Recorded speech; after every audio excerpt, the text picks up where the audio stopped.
ভূত চতুর্দশী আলোর উৎসবের আগের সেই রহস্যময় রাত, যেদিন অন্ধকারে জ্বলে ওঠে 14 প্রদীপের আলোক প্রভাত। ঘরের প্রতিটি কোণে, প্রতিটি দেয়ালে জ্বলে প্রদীপের শিখা, যেন আলোয় ভরে তুলি মনে সব অজানা দুঃখ বেদনা। কথিতে আছে, এই রাতে পূর্বপুরুষেরা আসেন ঘরে, তাদের আশীর্বাদে কাটে অমঙ্গল, মুছে যায় অন্ধকারের ঘোরে। প্রদীপের আলোয় ভরে ওঠে চৌকাঠ, জানালা, বারান্দা, ভালোবাসা আর ভক্তিতে পূর্ণ হয় প্রতিটি প্রার্থনা। শিশুরা খুশিতে দেখে জল জলে প্রদীপের সারি, বাতাসে ভেসে আসে ধূপের গন্ধ, শান্তি আর পবিত্রতার ভারী। ভূত চতুর্দশী শুধু ভয়ের নয়, এটি বিশ্বাসের প্রতীক। অমঙ্গলের উপর শুভের জয়ের এক গভীর স্মারক, অনতিক।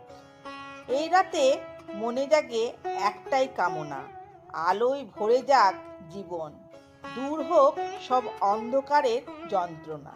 ভূত চতুর্দশী আলোর উৎসবের আগের সেই রহস্যময় রাত, যেদিন অন্ধকারে জ্বলে ওঠে 14 প্রদীপের আলোক প্রভাত। ঘরের প্রতিটি কোণে, প্রতিটি দেয়ালে জ্বলে প্রদীপের শিখা, যেন আলোয় ভরে তুলি মনে সব অজানা দুঃখ বেদনা। কথিতে আছে, এই রাতে পূর্বপুরুষেরা আসেন ঘরে, তাদের আশীর্বাদে কাটে অমঙ্গল, মুছে যায় অন্ধকারের ঘোরে। প্রদীপের আলোয় ভরে ওঠে চৌকাঠ, জানালা, বারান্দা, ভালোবাসা আর ভক্তিতে পূর্ণ হয় প্রতিটি প্রার্থনা।